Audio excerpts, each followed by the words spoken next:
Hello and welcome to the regular Friday edition of Spurs Diehards Tottenham Till I Die. I hope we get quite a few with us on this Good Friday, Easter Good Friday, and you've all had a good start to the Easter weekend.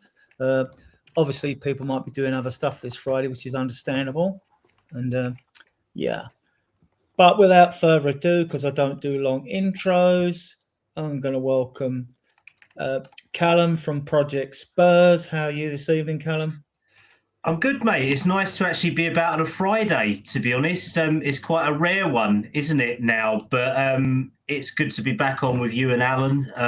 Obviously, seeing a lot of the American audience as well. I know I've done one to the Americans this week with Eugene as well. So I've actually got someone smiling on the stream with me this time compared to someone being a moody what's it on there. But obviously, like Adrian's just put, go and follow Project Spurs on there, support me, Gary, Phil, Joseph, and the two sides as well. But no, it's great to be back, mate. And we're actually happy for once as Spurs fans, aren't we? After a very dismal time. Yeah. And Alan from Team Tottenham Go, how are you? Doing well. I'm hoping for all good things and moving forward, that we're staying up in the Premier League, and that Roberto Zerbi can bring what others couldn't bring, and we can start winning. And it wouldn't be a Friday if we didn't ask you what the weather forecast was like in sunny California.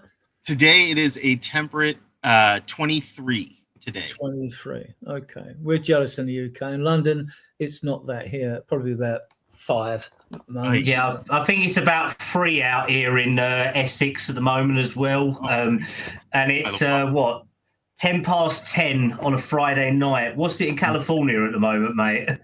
It is 2:10 in the afternoon, and it's 23 today. That's because you're on the West Coast, yeah. So yeah. Okay, well, we'll get straight into it.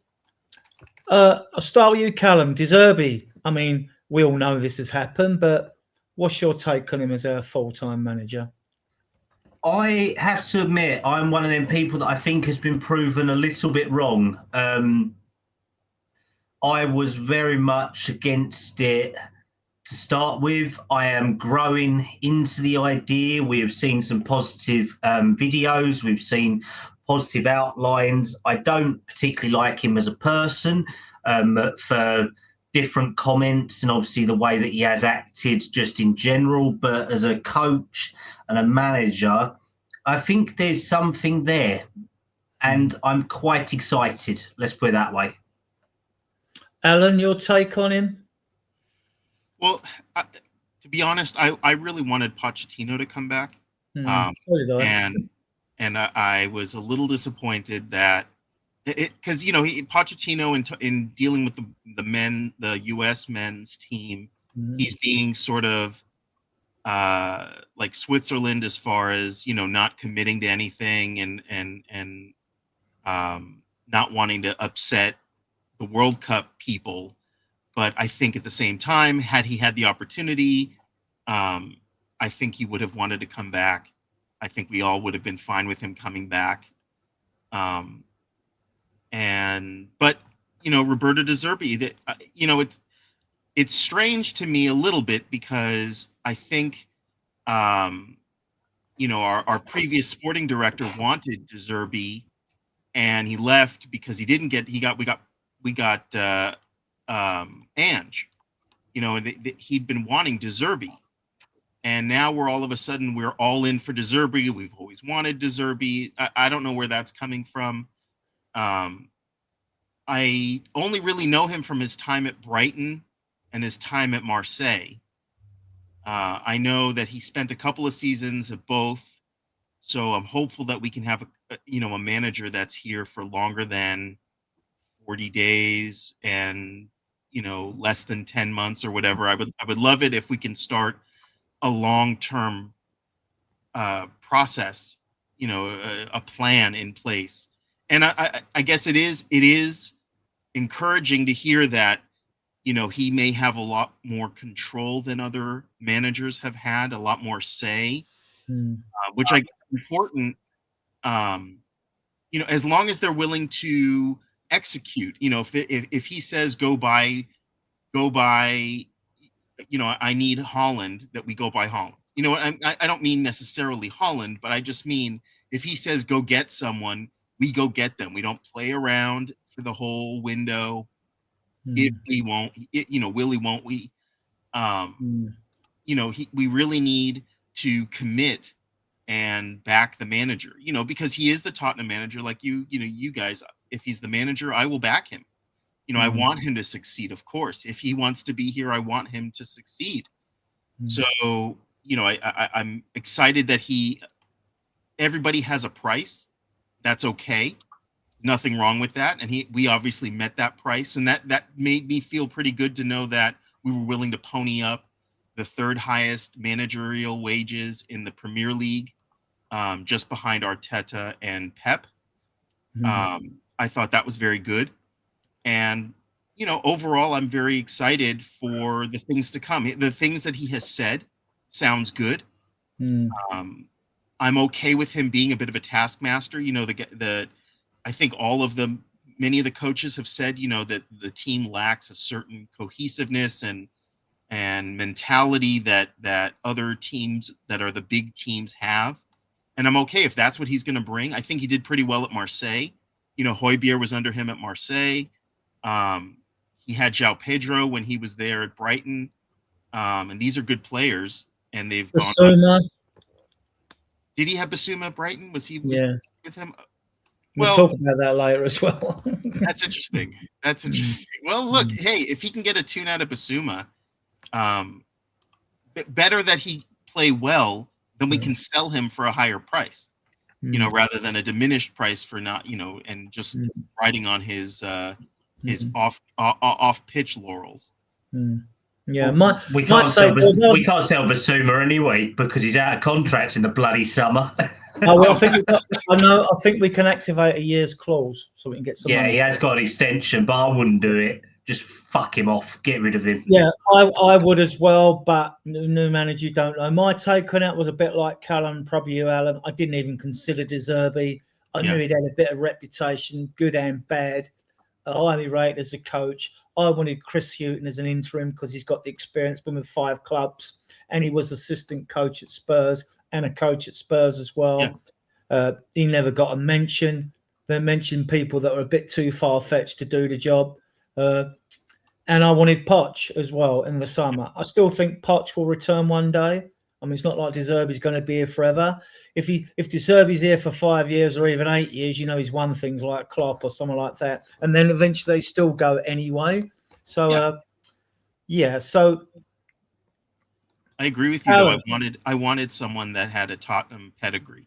I was hoping for that because I thought it was important to, for the team to really manifest that Tottenham spirit. I thought that would be what would help them push them past whatever roadblock they have that's causing them not to do so well. Yeah. So, Callum, we know a little bit about the details. Obviously, we're not going to be given the full details of the contract, bonuses and payments and things like that. There'll obviously be a bonus if we don't get relegated. I don't think we will be. 12 million a year, like I say, probably third paid highest. Callum, if we spent as much money on players as we've done on paying off managers, we'd have a cracking team, I reckon. 12 million contract, no relegation clause. But on that, I mean, like, the no relegation clause, is it meaningful? Does it, I mean, if you want to quit your job, you can quit your job, can't you? Yeah, if we're being honest, it doesn't really hold much validity, to be honest. If you look at it, managers can walk, they can terminate their contracts, and clubs are quite happy when they mutually terminate them because then they don't have to pay bonuses and different aspects like severance clauses, everything like that. He could just walk. He could do what Conte did, just terminate mutually. But it's a very valid point of what you said previously, that realistically, the club had paid off that many managers in the space of a short amount of time and coaching staff, and actually paid release clauses for coaching staff to come in as well. In terms of Thomas Frank, it's a difficult one, but they're still not. And ironically, we've had two of the biggest managers in the past who have racked up the most severance clauses at clubs. We have had Jose Mourinho, we have had Antonio Conte, and they have had massive payoffs from Man United, Chelsea, Spurs, Real Madrid, God knows where else. So we have had habits where we haven't got out of them, but I don't think it really counts much, to be honest, at the moment. So yeah, I don't know, to be honest. It's a difficult one. So what pressure, Callum, stay with you? What pressure is there with being a football manager? You get a good contract, you get a sack, you're made for life. You get another contract, you get a sack, you got enough money for 2 lifetimes. I mean, what's going on? I think we're all in the wrong fucking career path, let's put it that way. I mean, me and you, Adrian, we're tradies, and when would we ever get relegation clauses or release clauses in our contracts? We could get given our P45 one day and told to leave the site we're working on. Can't really do that with football managers, and we'd never get a payoff like that either. So God knows. Yeah, I mean, the good thing he did come out with and say, though, he virtually said even though we talked about relegation clause not meaning it. I mean, you don't know, because it's all right him saying, I'll stay no matter what. Yeah. But then it would depend how toxic it was, Alan, wouldn't it? Or what happens. I mean, I think he will get a tune out of this squad. I mean, they're all international players, Alan. They're all international players. And even if you come through to get into the Premier League, whether you're a youngster or another player, you've got to be a good footballer to play in the Premier League. Now, you might not meet standards of what this club expects. You might meet the standards of a lesser club. No disrespect to them. But, you know, these are good players. And even with the injuries we've got, you know, Frank should have got a better tune out of this squad. I'm very disappointed in Thomas Frank. I thought it was absolutely awful, to be honest with you. But these players, we know that we've seen them playing so much better, Alan. We have. And recently we've seen them play better, you know, against Liverpool, against Atletico Madrid. We've seen them play better. I don't know if it must be a mentality thing, because their ability is there. As far as Zerbi, you know, 12 million a year. Look, if someone offered me 12 million a year, I'm just going to go do it. I don't, you know, I believe he wasn't really that interested in the job initially. You know, he turned us down a bunch of times, and I don't know why this would be any different. In fact, if anything, you know, with the relegation on the horizon, you know, a lot of managers would have walked away. I'm sure there is a large payout for keeping us in the Premier League. You know, that was enough to sweeten the deal to say, yeah, I'll give it a shot. You know, it'll probably be like 20 million. It'll be crazy money to keep it, you know, just to keep us in the Premier League, because the alternative, the loss of revenue to drop down into the Championship, is humongous. And so it's worth it to invest in someone. And obviously I hope that the club is showing the initiative to say, look, this is this is us like a mea culpa almost. This is us trying to make right. Yes, it obviously took us a little too long to figure things out, 25 years too long, but at least in this season, it took them too long. Holding on to Thomas Frank too long. They dragged that dead horse way too long. And unfortunately for Tudor, I guess the stars aligned for him to be able to walk away gracefully. But it only takes a couple of wins. I firmly believe we're going to stay up. It only takes a couple of wins, and and then we've cemented ourselves into the Premier League. So I think Roberto De Zerbi, when you get to this level, it's like a CEO. There's a certain level of ego or self belief to believe that he can do it. And for 12 million a year, he better do it. Yeah, Callum, it's not just that, is it? I mean, like, if you believe what we read in the media and the conversations that have been had out there by people that know De Zerbi and about players at our football club, the players seem to be enthused by him. So that should help no end, really. Yeah, there's definitely been spoken of sort of an open welcome to it. I think that's the best way of putting it. They probably have only had 1 or 2 training sessions with him, so it's early days, but there has been positive speech coming out of it. So no, I think it has at least an aspect to it where you can say that realistically they are happy about it. And I mean, even in training videos today, you could see that there's a lot more happiness to it and people thinking about it. So I'm all for it, realistically, because if we're going to say what we want a manager to instill faith back in this group, because they are devoid of ideas, they are devoid of happiness, and have been since the Frank engine had his meltdown and Igor Tudor unfortunately couldn't get a tune out of them. So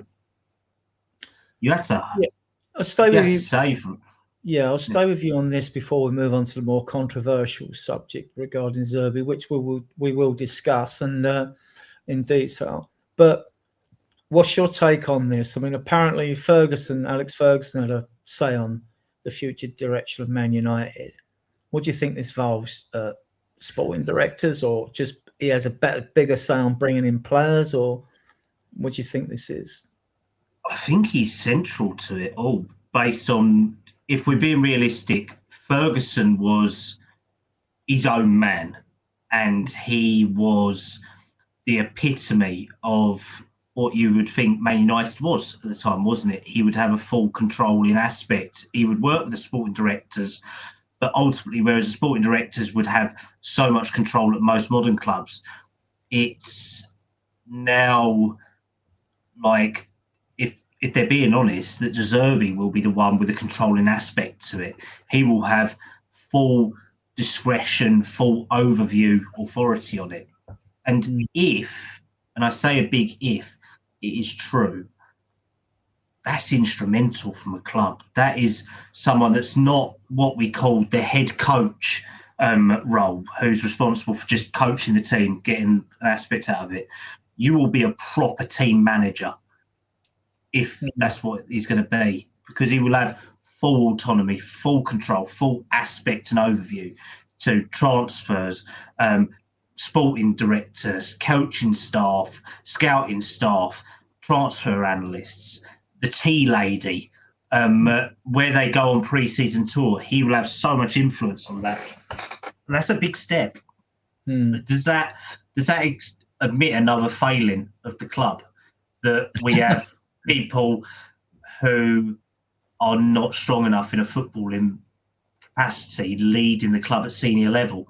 Does that not expose another point of it? And you're giving a man like De Zerbi unlimited power, and power in 2 aspects is either power leads to greatness, or power leads to what we would say the dark side of it. And we've created a new Sith Lord, if we want to, in Roberto De Zerbi. Let's put it that way.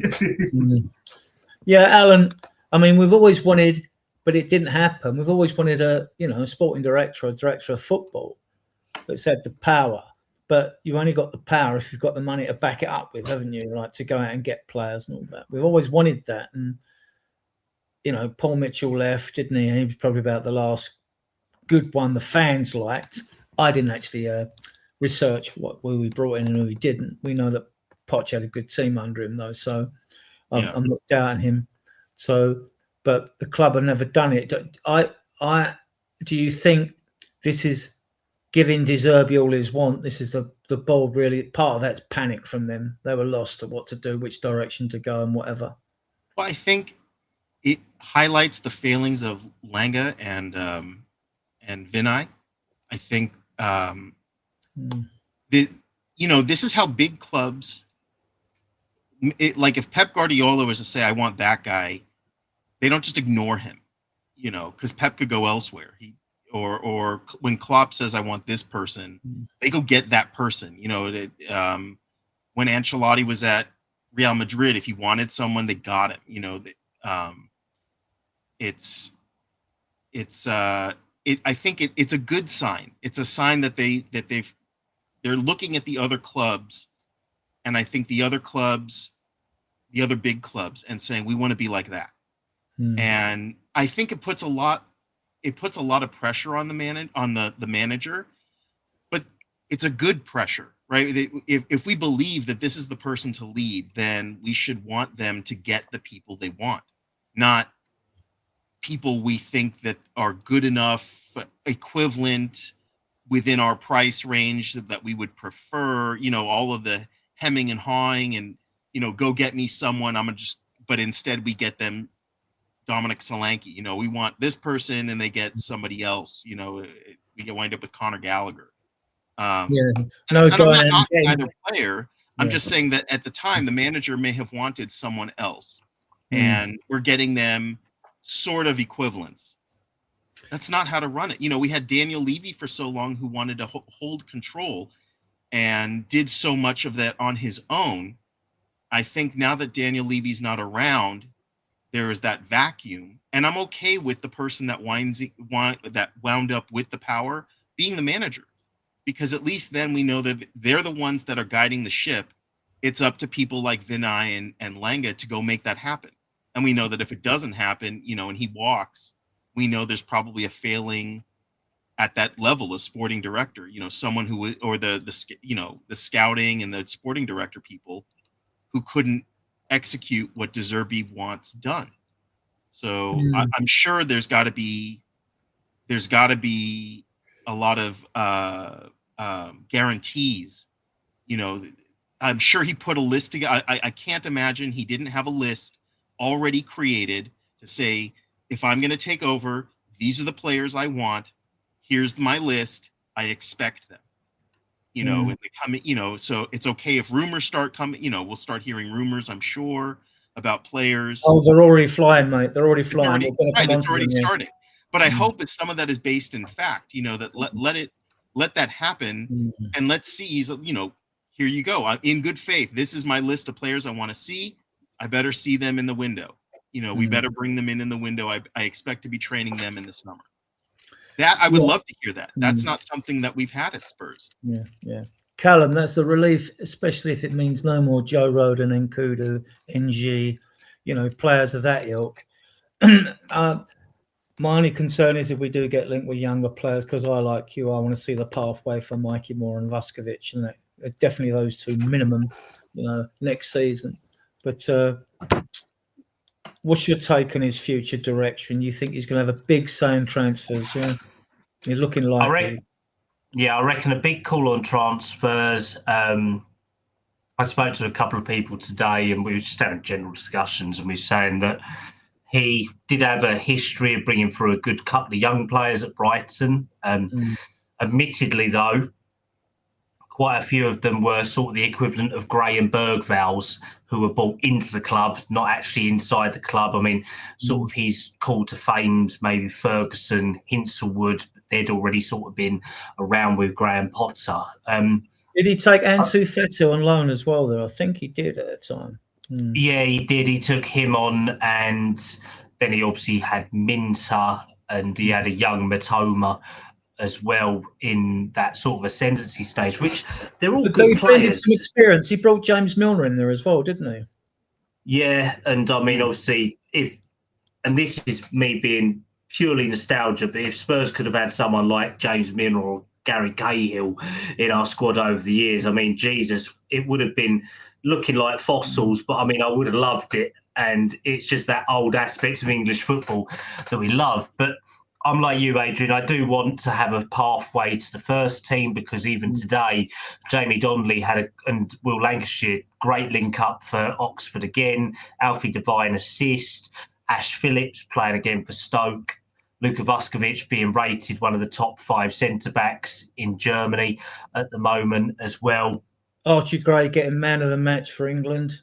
Yeah, Archie doing well. Callum Olasesi stepping up well for the under-20s as well. So realistically, we need to have people who are going to push for the first team. And I mean, there was a couple of young players involved in the first team squad today. Reece Russell-Denny, Olasesi, Roswell, Luca Gunter, Luca Williams-Barnett was back as well from injury, which was good, who could probably make a step into the 21s tomorrow. But there is a lot of players around who, if we're being honest, we need to have a fire sale in the summer of sort of block and dead wood players who are there or let their contracts run out, and then get the balance right of getting proven first teamers in, but also having the pathway in there. And I was speaking to a contact earlier who said Stuart Lewis is pushing more and more to get these players up from the youth ranks.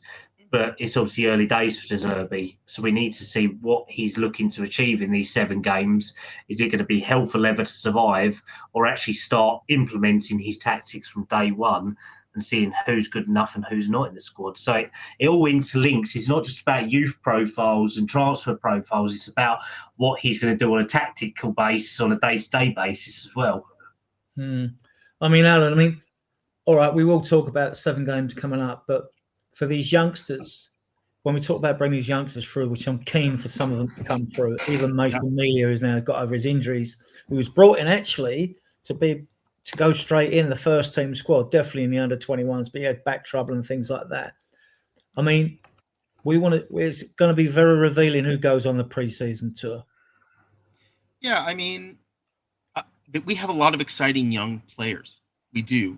Mikey Moore, as you pointed out, he's really flourished in the Scottish Premier League. And could I just while Alan's brought that up, did anyone see the article today from The Athletic on Mikey Moore? I haven't read it. But I know he's so mature. When I've read everything he said before, he just spot on. He actually said his idol is Gascoigne. That's who he aspires to be playing for Spurs in there. And just the way that he comes across. Well, the footballing Gascoigne, not the one that ends up looking like me, you, and Alan on a Friday night and all that. But definitely, these are a very screwed-on person. But I think a really good article for anyone who is interested from The Athletic to go and check out for someone who is a young player but looking to get through. Sorry, Alan, for cutting you off, mate. I just wanted to jump on the back there. That's great. I would love for him to come back and be like a young Gascoigne. That I've watched. I didn't watch him when he was around, but I've seen his highlight reels and a bunch of stuff on YouTube, and it was amazing to watch. The things that he could do. I would love to see a pathway for Will Lancashire. I have a soft spot. I like his profile of player. A big kid. Strong in the front, kind of reminded me like a young Harry Kane kind of, so, and Luka Vuskovic, I think walks onto the team. I'm okay with losing some players to free up space for him, and he just walks in and starts. Yeah, just to reassure the 94 of you that are watching us on various platforms, and big up to you for watching us. Please hit that subscribe button in the bottom right-hand corner and give the video a thumbs up if you like the content. It really helps the algorithm. But listen, Vaskovic and Mikey Moore are not going anywhere, right? They're on long contracts, right? And you're going to get a lot of rumours linking our players away because the situation we find ourselves in. But most of our players, the ones that most of us like, I know it's subjective on every player in the squad, but most of the better players are signed up to 29 or 31, right? They're not going anywhere. And if someone coming with Vaskovic, we wouldn't entertain anything under 60 million anyway for him. So, like, that's the quotes we get when we going for young players. There's no incentive to sell him, none at all. There's no upside to selling him, in my opinion, because it's not worth the money. To replace someone like him, young, such a talent, it would take more than 60 million, and it would, sometimes it's just not the right group of kids, young people yet, you have to wait 5, 6, 7 years before you can replace them. And like, we'll come on to links with players later when I'm going to be dismissive of some of them. But I mean, when you take Vaskovic, he comes in, he can play on the left, right? And I like Danso, don't get me wrong. So if your first choice of Vidi and Romero, who won't go anywhere now, Zerbi's here, and you bring Vaskovic in with Danso, Vaskovic to me is the third choice. He's better in every metric than Danso, and I like Danso. And I'm not knocking Danso. I'm just saying Vaskovic is a better player. At 18, he is. He just is. I mean, I won't ever want to argue otherwise. Well, they can. I mean, it's their opinion, but I mean, like, he just is. Yeah, he just is. He's the best centre back at his age I've ever seen. If we were Ferdinand and others, obviously Bobby Moore, it was about when I was a kid when he was about. So, I mean, if we're being honest, if we really wanted to, like, the only way that if, just say Vaskovic didn't want to do a year with us, don't sell him, but you loan him out another year, you get him to a higher position, or you leave him at Hamburg for another year, you let his value go up, mature more as a player, and just do that. To be honest, that could be another option. I think he's ready though. I mean, he did a year in from Hedgick split when we paid 12.5 million for him. He then went and did a year in Poland. He did a year with Westerlo. He's now done a season in Hamburg. I mean, from the German league to us, and he's creaming it in the German league. I mean, he needs to challenge. He needs to challenge the Premier League now. But he's playing first team every single game, every single day for them on a match day. If he comes to us, and we're saying hypothetically, if Van der Ven and Romero both remain, he is probably good enough to be a starting centre-back. So if he's not prepared to wait around or if one of them doesn't leave in the summer and he doesn't want to be third choice, then you don't sell, but you put him on loan again for 6 to 12 months. You let him. I mean, the guy is huge. I mean, he's a man-mountain unit. He's like over 6 foot. He's a big lad for his age as well. But if you want to, you leave him at Hamburg and you get him more first team. And then that means that if Romero does leave and all that in a year's time towards the end of his contract, then Vaskovic is just straight there ready, because you don't want him to stagnate and become a third centre-back. Like someone like Danso, good squad player. Dragusin, complete waste of time. I mean, I think he's struggling in the MLS. That's how crap he is, in my own opinion. He's putting back in Italy. Good luck to him. But then if you're going to maybe bring in Ash Phillips, who is more likely to want to sit as a fourth choice centre-back than Vaskovic, who probably wanted to. Yeah, Byfield is probably good enough to be fourth or fifth. Rosewell. Right back for me. Definitely a right back for me. He's not a centre-back. Well, Malachi Hardy can play right back and centre-back as well. Malachi's a difficult one, to be fair. He went on trial early this year alongside Roman Egan Riley, and there was expectations that he may leave us and all that. So it wouldn't surprise me if Malachi maybe leaves, because I think he's only got 6 months left on his contract, something like that, I believe. I could see Romero going in the summertime and get, a perfect opportunity to move. We get all this angst from the fan base, which is understandable. The situation we find ourselves in, you get mud slung in every direction. The club, the management, the coaches, blah blah blah, the players, and all that. But Romero loves the club. He actually loves the club. And like VDV, all right, his parents love Liverpool and all that, so you get links there. But he's on a long contract. He's not going unless it's for big money. We'll actually start getting money for players that leave this football club. You know, proper valuations. I don't see Zerbi could actually be the pulling power point here, and that these players want to stay. That's what I was thinking about for Vuskovic, you know, because we heard, oh, he wants to leave, he wants to go elsewhere. But with a coach like Zerbi, maybe he doesn't. You know, that all of that quiets down and people decide to stay, or not start looking over the fence and see if the grass is greener. Staying with you, Alan, let's move on to this, back to Zerbi.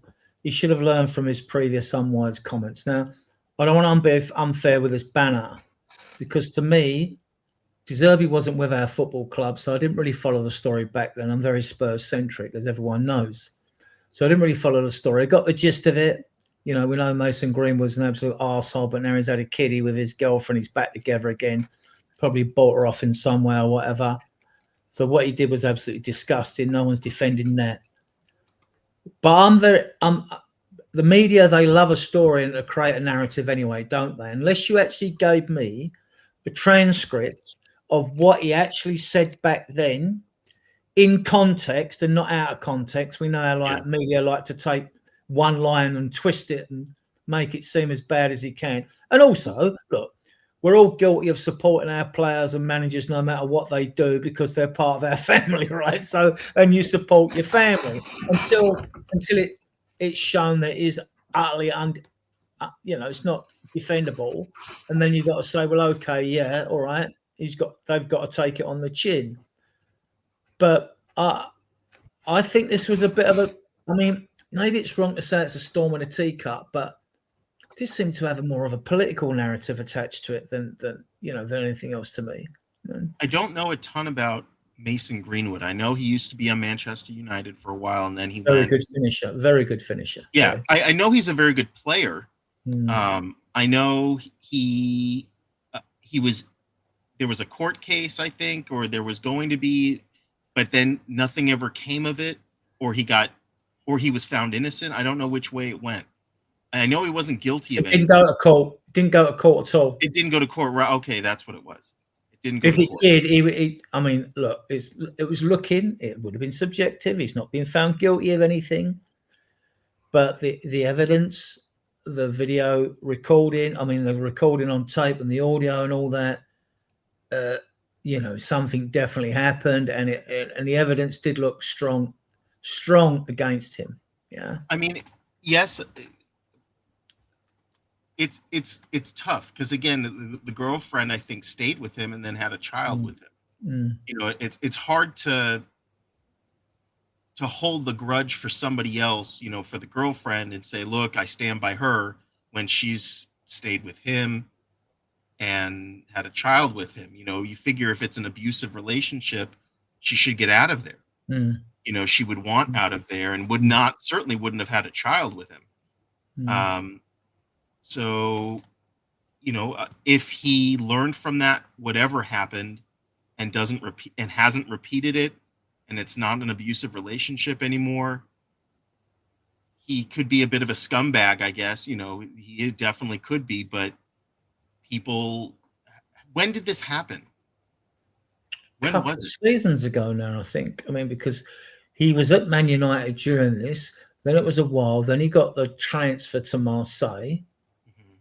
But he was still there. They didn't want him because of the brand of Man United, obviously, and it doesn't reflect well on the club.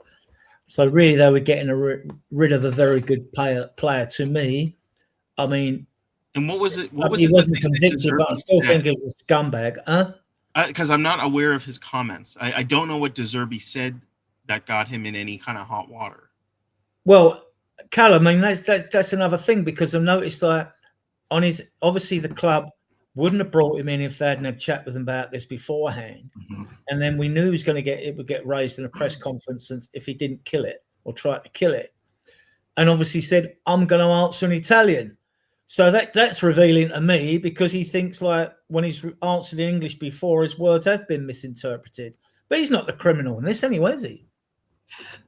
No, he offered an opinion that went down very wrongly. With a lot of I mean, I've seen a Zeppelin go down much better than the way that he's did. Let's put it that way. But realistically, and I'm going to be very careful with my words here as well, because it's something that's in the past, and we want to look forward. And obviously, as all of our channels, we don't condone, we don't agree with what was part of the case for it. But like you say, Zerbi was not the criminal in this. There was other individuals who were criminal or had been accused of being criminals as part of it, I should emphasise. And realistically now we have a manager who has clarified it in Italian, in his true tongue, that's been translated to us in a club official interview. That is on record now.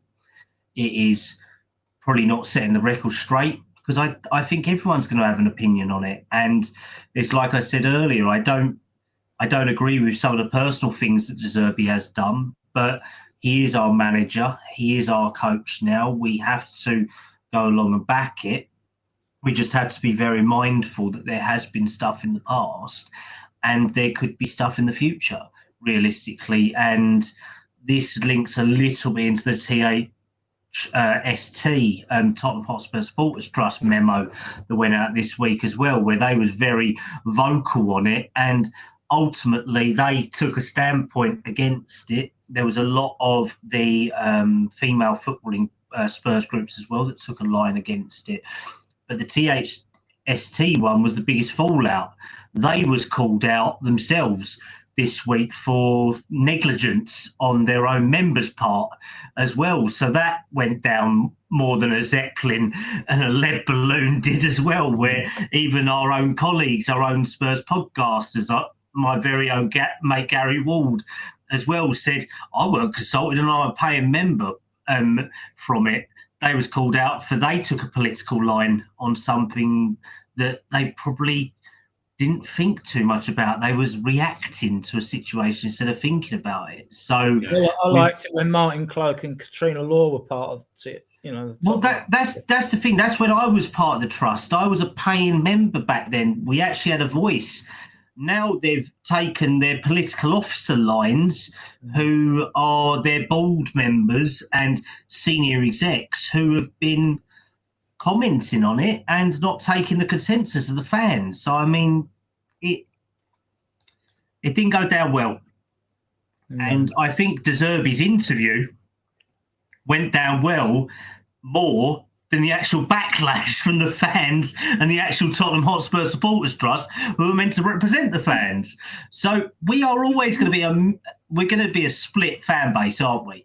Realistically on this, because everyone will have an opinion, everyone will have their view to it, but we have to back the manager now, don't we? We're not going to get Poch, we're not going to have anyone else anytime soon, hopefully, but I don't want certain individuals coming to our club because I don't like the players as a person. Realistically, it's not that they don't have footballing ability. I don't like how they've implemented themselves. It's like what Nita has said in the chat. I won't name said individual, but they are still together with their partner. They have had children now. They are married. They have moved on with their lives. That's how it works. Roberto De Zerbi has a child, has a daughter. He's moved on with his life. Spurs have to move on with our life now, realistically, and we can't keep going over old ground. I'm not saying that I don't agree with it. I'm not saying that I agree with what happened either. I'm just saying that we have to look ahead now, not constantly in our rearview mirror. Alan, I mean, I think what brought this on was there's a lot of political sensitivity with clubs now, even with owners who might get involved in football clubs as part of sports washing. But we had an issue with Gattuso before, didn't we? It was political comments didn't go down well, and at one time we were interested in bringing him into the club. Okay. Last thing I remember was Harry Redknapp and Joe Jordan having a face-off with him on the side of the pitch. You know? Oh, jeez. That's the last thing I remember. You don't go against Joe Jordan. Like, he knocked Emilio Alexic's teeth out of the FA Cup game, and we went on to win the cup. Controversy like that. I mean, we see it. Unfortunately, we see it in the NFL a lot more frequently than we do in the Premier League. It makes me proud to be a fan of a league that has more integrity, I think, than the NFL. Because it just feels like another day in the NFL, in the life of an NFL player when you hear that they beat up their girlfriend or did something horrible in the NFL. These are guys. They should know better, and they don't, and they don't do any better. But as fans, what is? There's only so much I can do as a fan. I'm not a fan of abuse of any kind. No. And none of us are. No. But again, am I the one that's going to stand there and hold a candle for someone that has moved on? I think we all agree any kind of abuse is bad, but I'm not going to belabor that against Zerbi for something he made, that he said a while ago, and people have already moved on from it. It shouldn't take away from the fact that he's a fantastic coach, and hopefully he can lead us to great things. I guess it doesn't hurt to, maybe at some point he can make some clarification, I guess. But hopefully through his actions, he can kind of endear himself to the fans. I think that would be very big. If we can get some wins, I think a lot of the fans will get behind him. Oh, yeah. But as Callum said, we're always going to be divided. There are going to be fans that are going to say, nope, he said this, therefore I'm not going to support.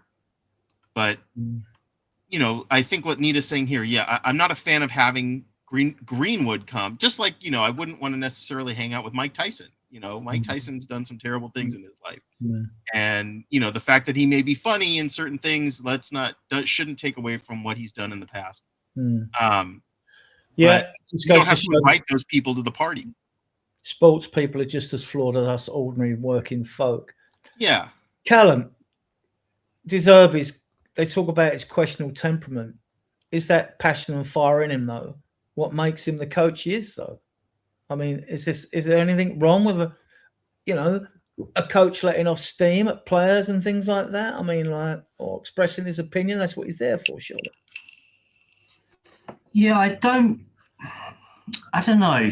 There is obviously an aspect to him where there's been clips where we've seen him hand out P45s on the training ground to respective players, telling them that they're not there. But sometimes you do need that tough love from a coach to kick you up the arse. And it seems to be the sort of Italian way within reason how they coach. But it's just about getting the balance right, isn't it? Because a lot of coaches, a lot of players seem to like working with De Zerbi from what we've seen from previous interviews, from the way that, just say Sandro, for example, speaks about him. I mean, he's done a lot of podcasts this week and spoken to a lot of Spurs fans. He said he's the best coach he's ever worked with.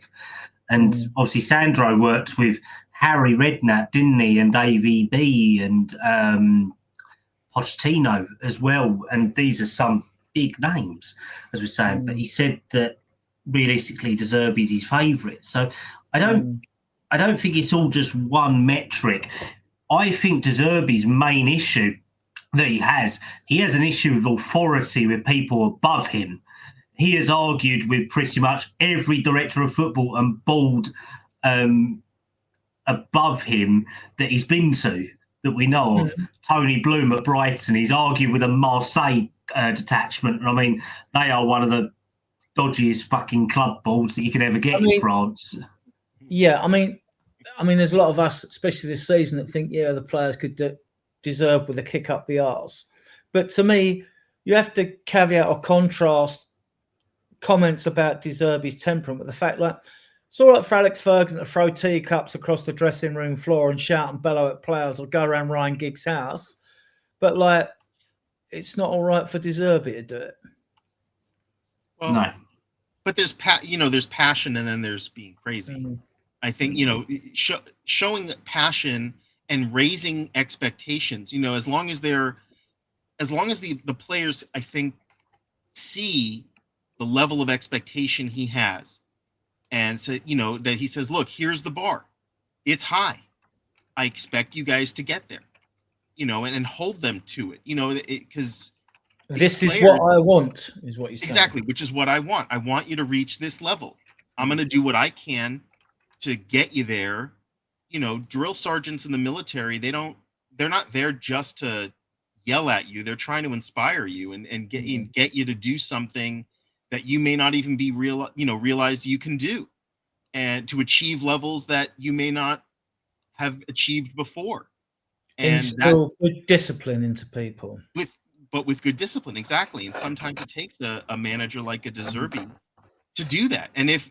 But some of that, there's respect. You have to have mutual respect for that person, because if you don't respect the person, you'll never do it.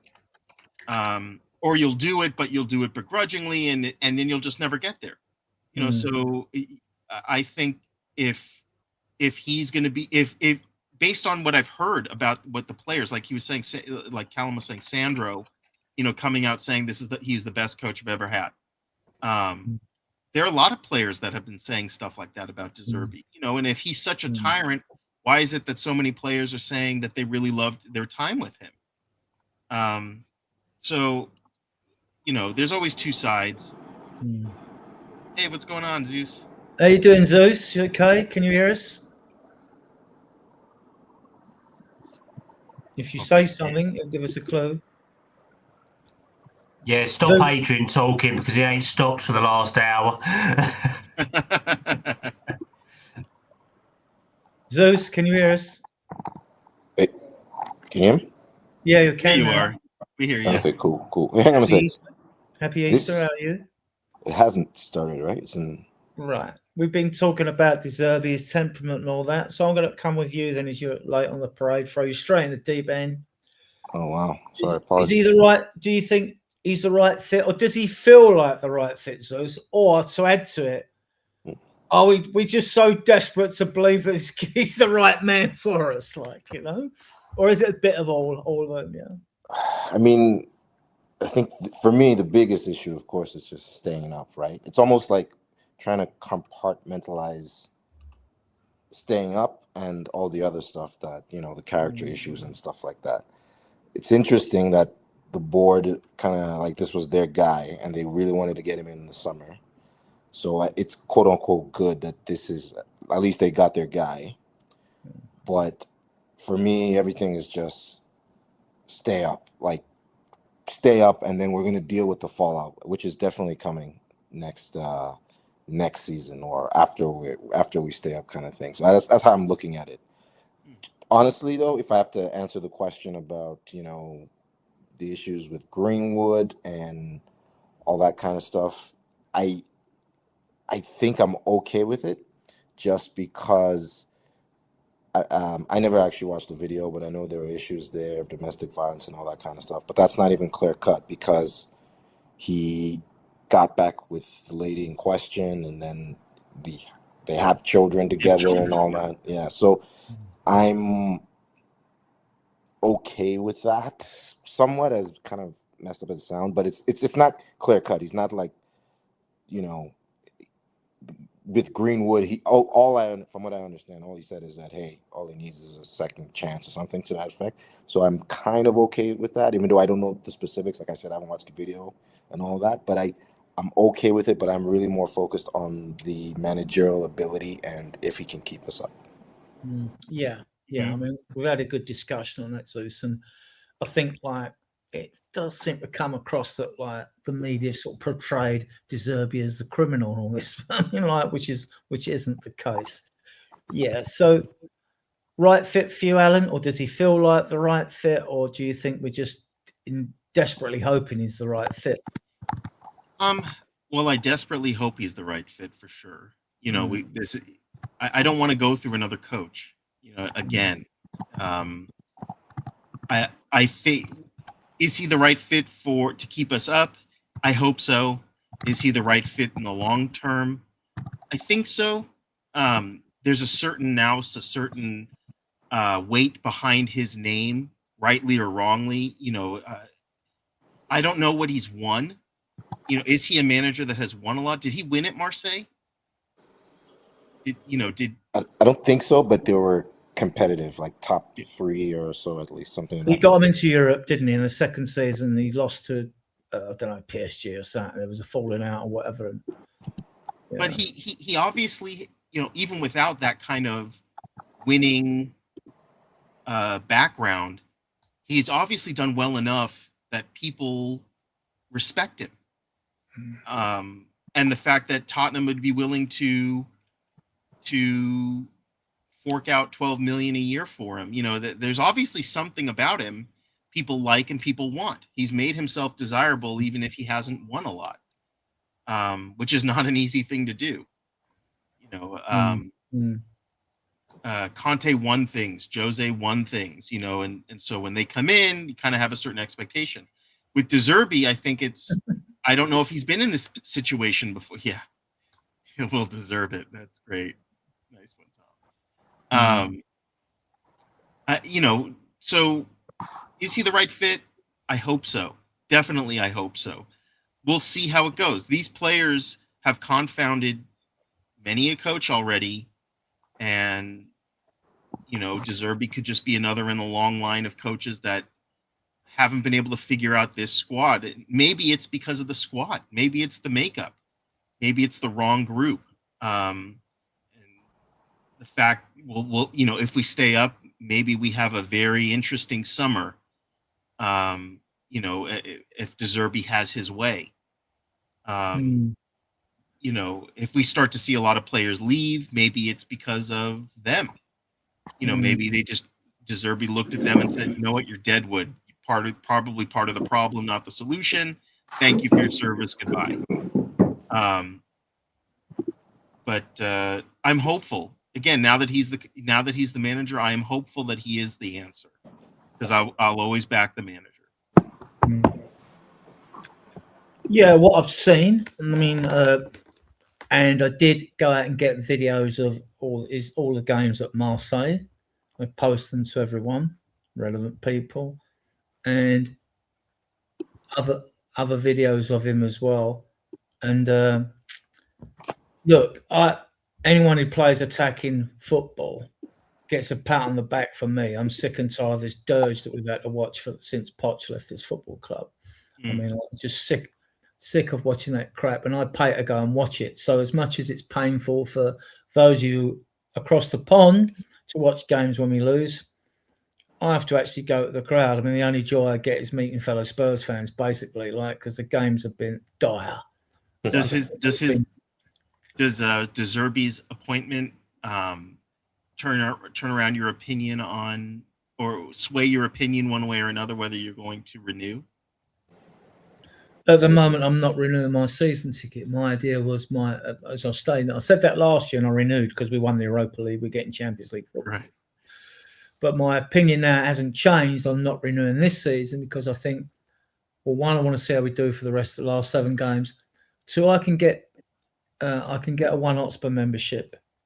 Most of these games are not sellouts, so you can get tickets for the ones you want.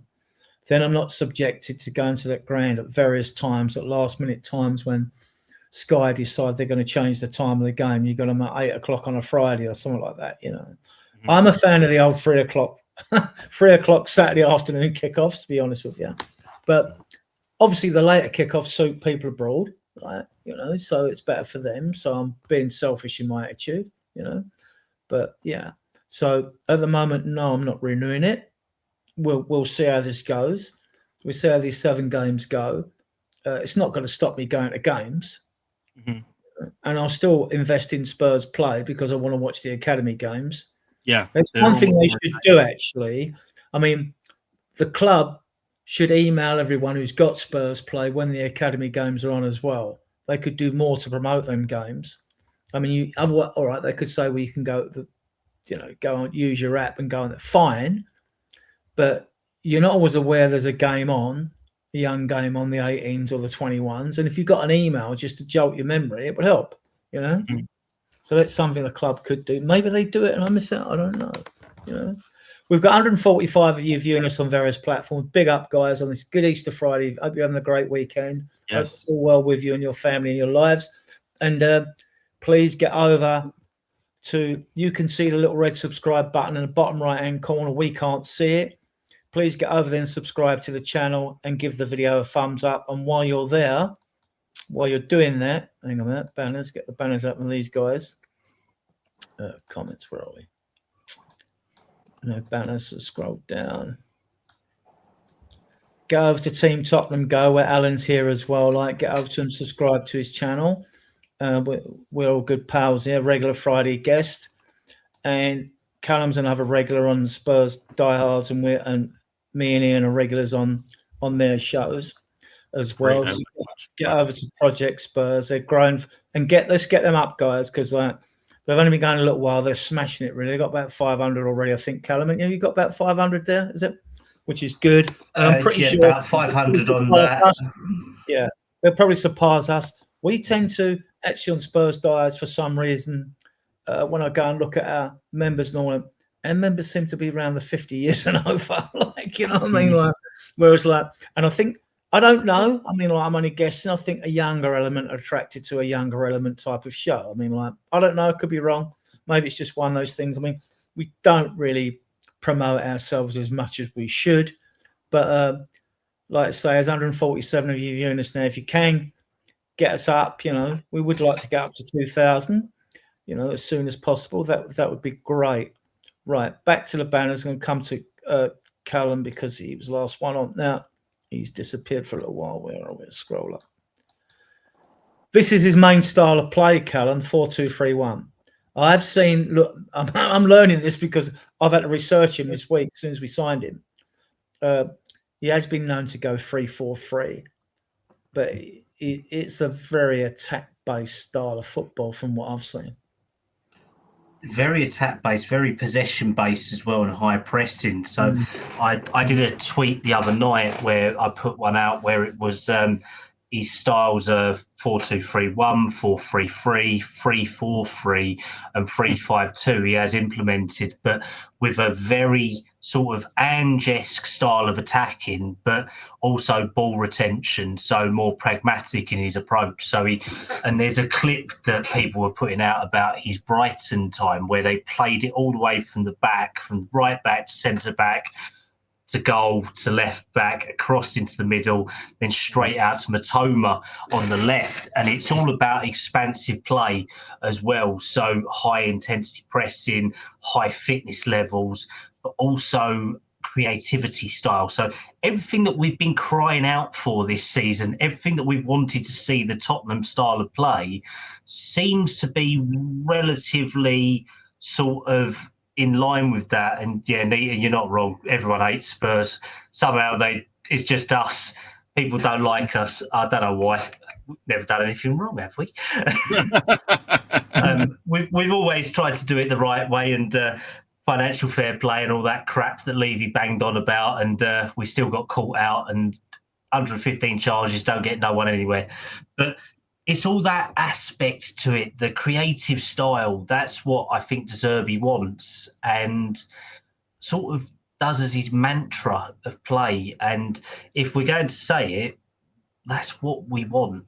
We want to see entertaining football, don't we? Because I don't think we can survive another pragmatic approach of Frank. I don't think we can survive Igor Tudor with his confused style. We all loved Ange's style, but we knew that we'd have to score 5 to concede 4 sort of thing as well. So we want to see good build-up at the back, but also good attacking play. And if we're honest, I do want it to be more entertaining.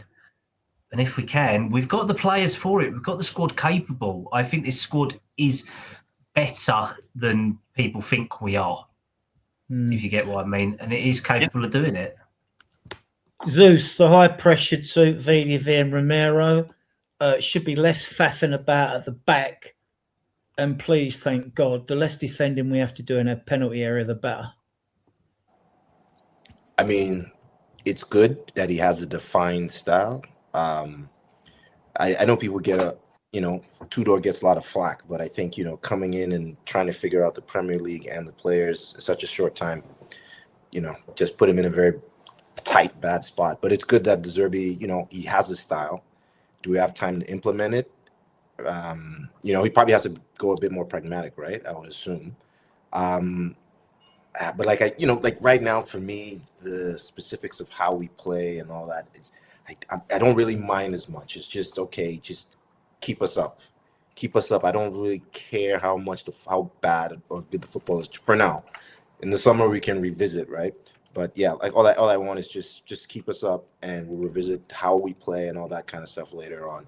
And I have to say, it is a bit of a coup that there's no really. I'm sure you guys have touched on it, but there's no release clause, and he's publicly said that he's going to stay next season regardless. I still think maybe there are some reservations around that. Like, you can manufacture something like Conte and get out of here, but at the very least, he's claimed that he's in it for the long haul. So credit to the board, I guess, even though they've been pretty terrible, at least to not have a release clause and to have some guarantee going forward. Mm-hmm. Alan, I mean, 5 years. I mean, most managers barely survive 2 years if you look at the record, and I think 60% of them never get another job. Because how good they are, right? If you go look at some stats, but Poch was a lucky strike, really, because he wasn't our first choice, was he? No, he was at Southampton, wasn't he? And he wasn't our first choice at the time. But we wanted Louis Van Gaal. Right. Well, we were just coming off of a very poor AVB, but he had such a good. I mean, I look back at those players. I mean, he had Bale. He had all kinds of players that were just great.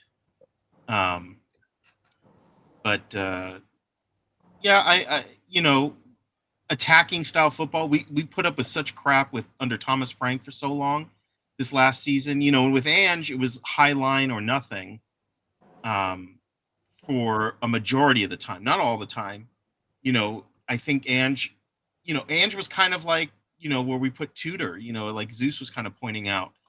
Ange had to learn the Premier League as well as try and instill a new style into this club. And it's not easy to do. One of those things is hard enough, but to do two of them and kind of have high expectations, it's tough.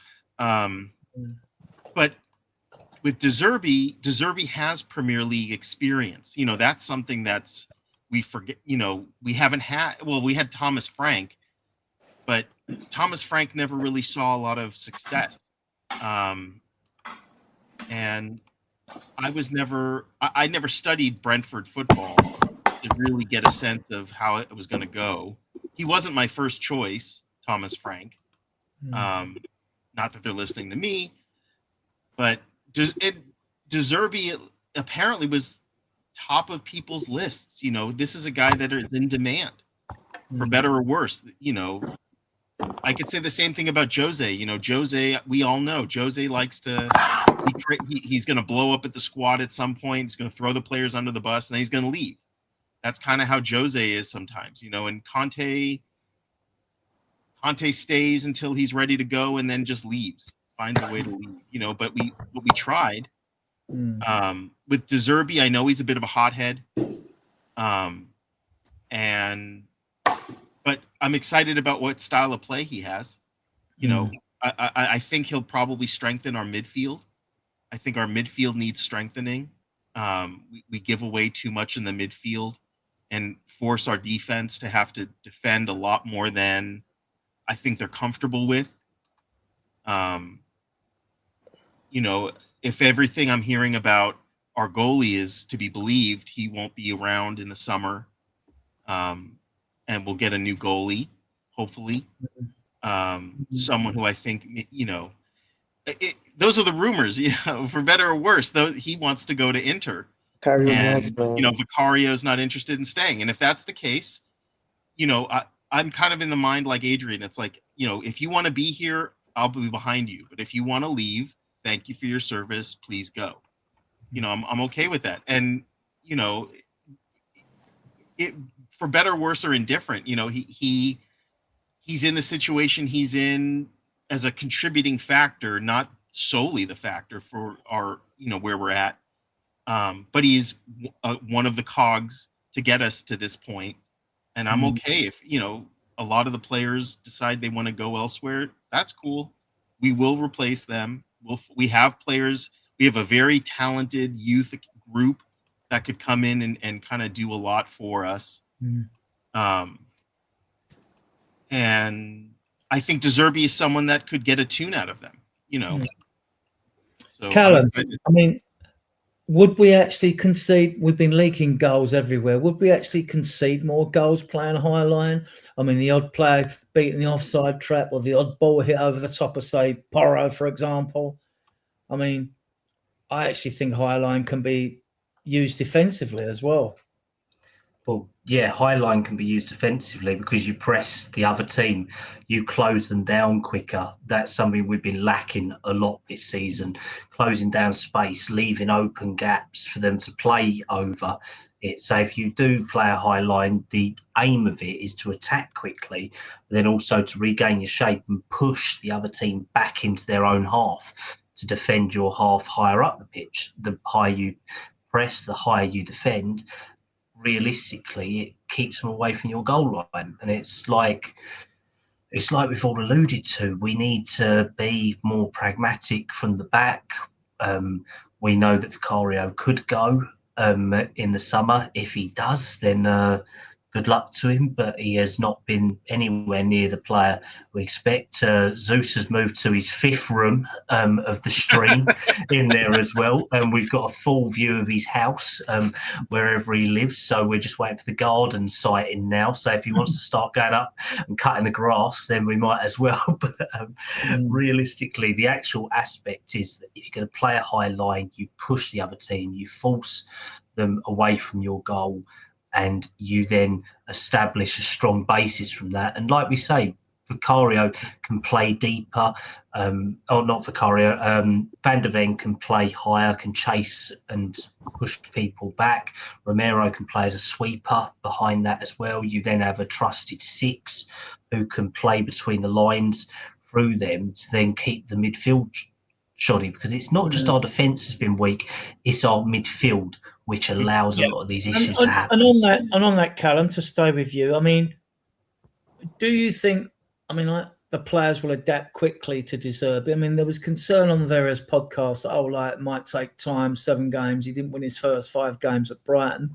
But my take on that was, hang on, these players have played under Ange ball. So the transition to Zerbi ball, it is different, but it's not so different. In fact, it's probably more energetic in midfield, but than what we've shown this season. We've got 2 approaches to it. We can hope that hasn't been wiped out by playing closed ball, closed off, boring football under Frank and realistically Tudor. And you had to hope that they remember what they had under Ange. But Ange's was a lot more kamikaze with it. Zerbi's is a lot more structured attacking football, or from what we've seen. So we've got 2 ways. We hope that it's still in them somewhere, but we cannot expect it from day one, I don't think, because I think we'd be unrealistic and we'd be asking too many questions in the wrong way of it, because Zerbi's taken his first training yesterday and today. He hasn't got a full group yet. We cannot expect it to all be perfect from day one, because if it was perfect from day one, he wouldn't be our manager. We'd still have Thomas Frank. So there is a major problem in this group, and he will need time to implement his ways with it.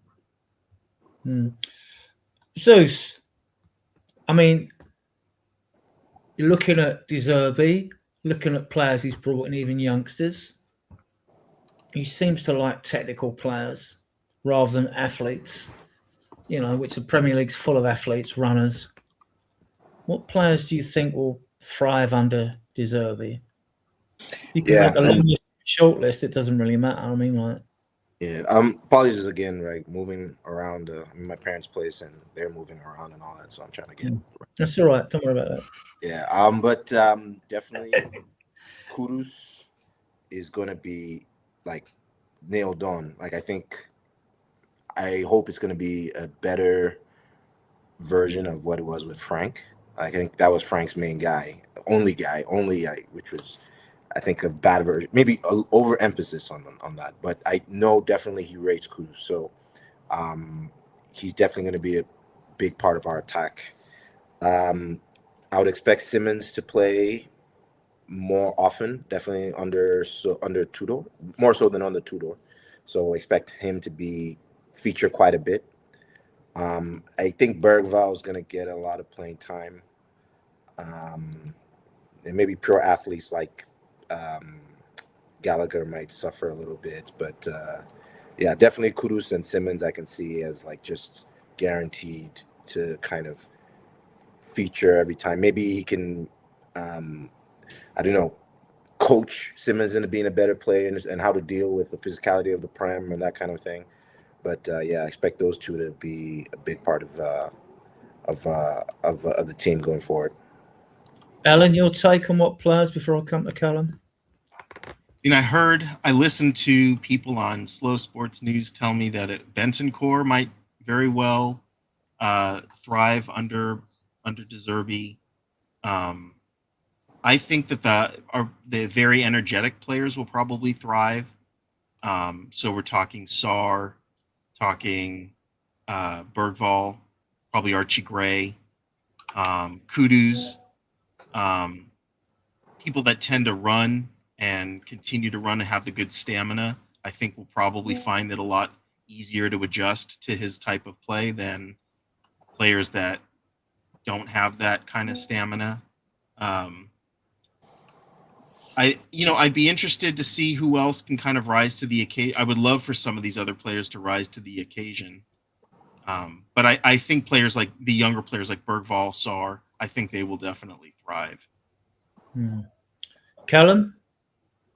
Yeah, I'm kind of like Zeus and Alan. I think Kudus could have a big part to play, to be honest, but he was probably our most effective winger anyway, apart from mate. I think Tell could definitely have a good impact. He likes sort of technical wingers with that. I know Beast has just said it as well, which is great. So, but Bergvall, Gray probably have a good impact. I think Solanke could as well. I think Solanke, if we create enough for him, it'll mean that he's not just having to do it all himself. It's going to be one of them where, I don't know. I think the high energy younger players who have a bit of technical nous will succeed. I think there'll be other players that will just completely drop by the wayside though. And good luck to them, but I think that, Samuel Ingram, I think there's a Chelsea fan or Arsenal fan in the chat. So good luck to you, mate. Good luck. I think you're in the wrong podcast. We don't mind banter, Samuel. We got thick skins. That's because we're Spurs fans. So, we can take it. I was gonna say I got thick skin because I'm a fat bastard, so it's all right. All the most dinners you eat, Callum. Right. Oh, exactly, mate, exactly. But no, I think he will have a whole impact on the squad collectively as well, which is what we want. And you can see he's got a lot more hands-on approach to it. None of you mentioned Gray. I did. We said Gray and Bergvall. Right, okay. Odebert is rated as the most skillful player at the club.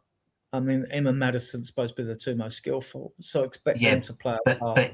I'll expect Becky to be given a job as a winger, actually, because if we've got Xavi and Maddison when they're fit, unless it's a question of resting either, I see Decky playing wide right again. because he can give Kudus a rest. Kudus can be rested.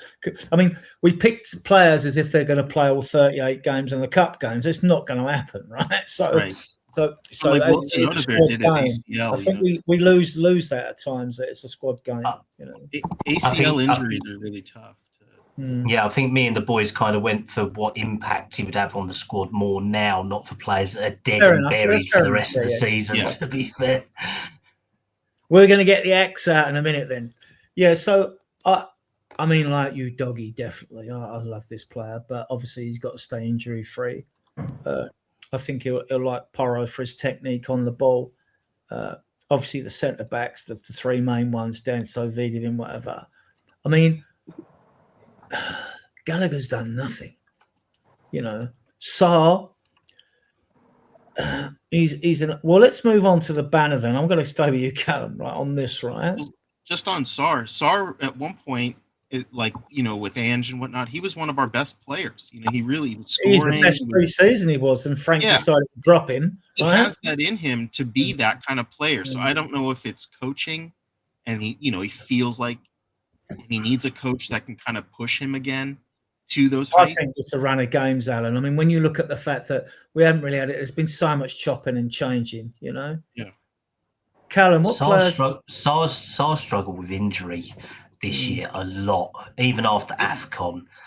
Yeah, he's had multiple injuries and he's pulled out a lot out of it, to be honest. I mean, he had malaria at one point. He had different gastric issues this year as well. He picked up a leg injury under Frank earlier in the season as well. So it's one of them where it's very chop and changing. But the problem with Sarr, he hasn't secured one position, has he? I don't think he knows what he is. Is he a 6? Is he an 8? Is he a 10?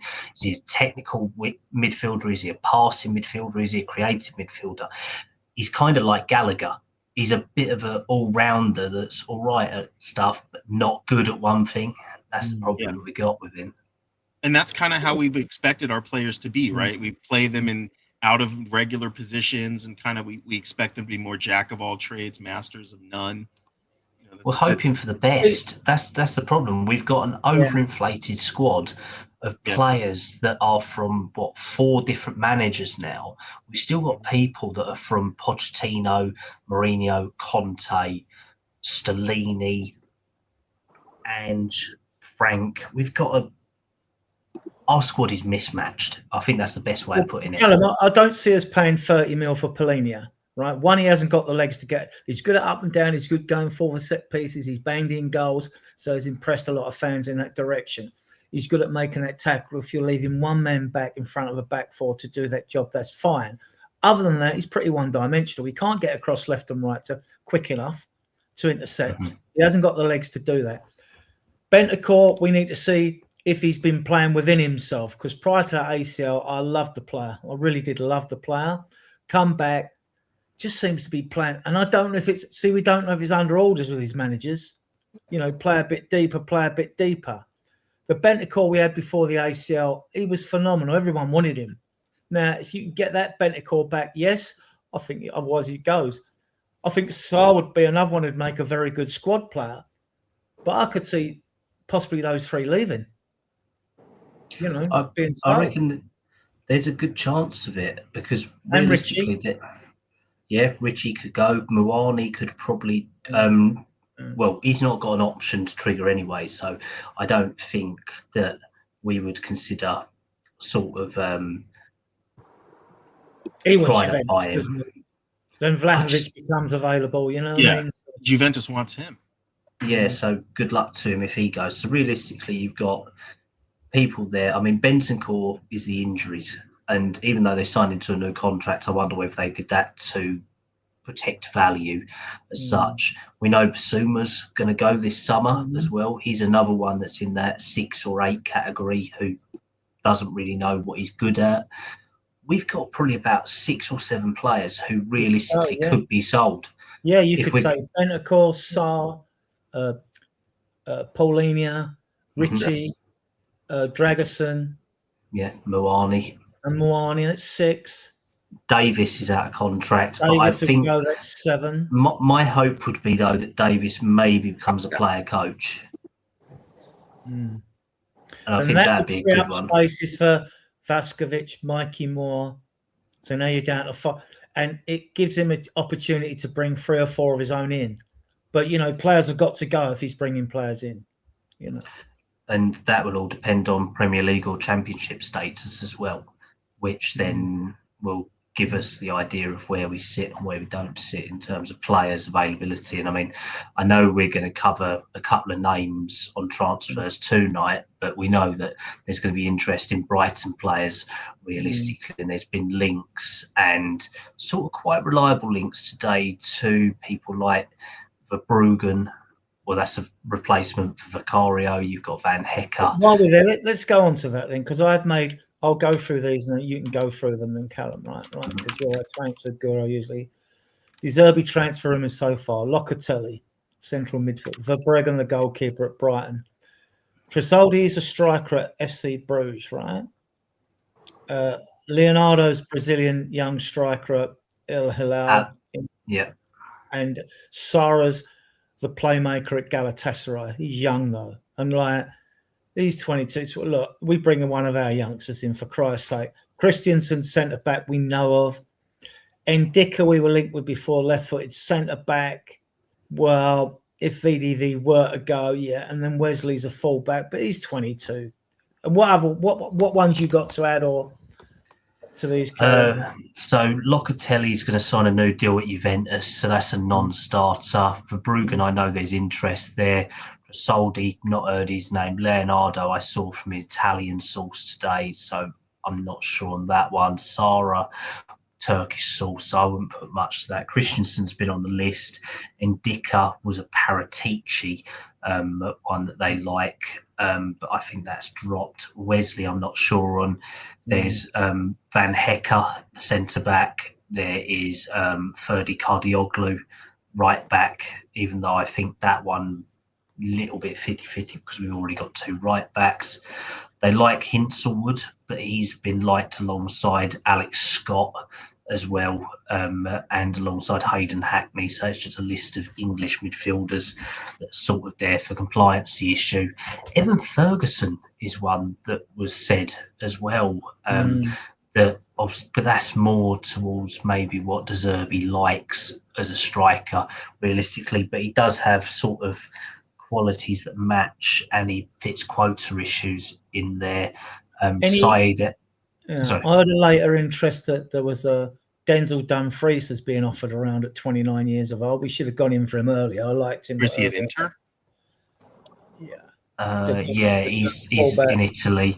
He's been he's like João Cancelo. He's been offered to every big club in Europe, to be honest, just to get him off their wage books. But I mean, there's other ones like Said El Mara, who's out in Germany. The Diamandi links have kind of dropped down because we know we're not going to be able to get him. I like Amadou Senghar at Lens. Sharders, 23-year-old midfielder. I think he's brilliant, but no one will have heard of him. But I've watched him, right? Because I watch a few videos on Brazil Scout. Anything on Andy Robinson again? Well, Liverpool, will we end up going back for him, do you think? That one was a Thomas Frank signing. I don't reckon so. Not now that it changed away from Frank's style. One that they do like is Charlie Cresswell, another young English centre-back who's out in France. But centre-backs are a weird one. Unless we get rid of one of our senior centre-backs, I can't see them moving for another senior, to be honest. So a lot of it will be names on lists and drop around it. But definitely a lot of good players out there, but we've got to secure Premier League status first, and then he can start obviously deciding what he wants to do with his team after that. It will be decided in holding pattern.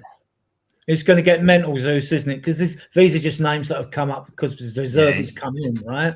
And we know 7 games to go, and we know what the transfer rumour mill is going to be like, Yeah.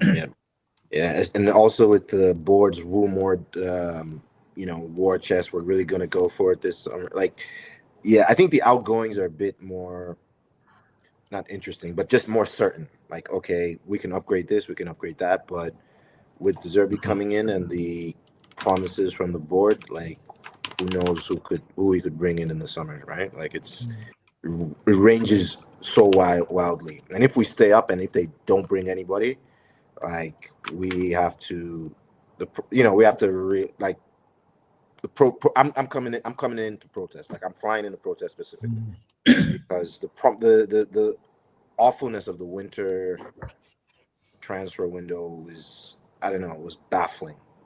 It's so bad. We could have been safe from relegation, like if they had just made the right moves. But they're we don't want to panic. We'll just do it in the summer. So they can't keep pushing the boat out, right? That was madness.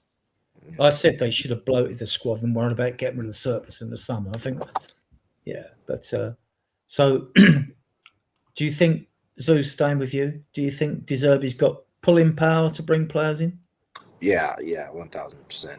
Like he's a very good coach, like by all any measure, right? Like I think it reminds me of like Poch at Southampton at that level, not the same style, but just at that level, like up and comer, someone that can make his mark at a bigger club. So I think the tactically and all that stuff, he's good at that, and also his talent ID. So even if we don't end up bringing the biggest names, right? Like he has a pretty good history of bringing in players of the South American flavor, particularly. I think Juan Pedro was all him.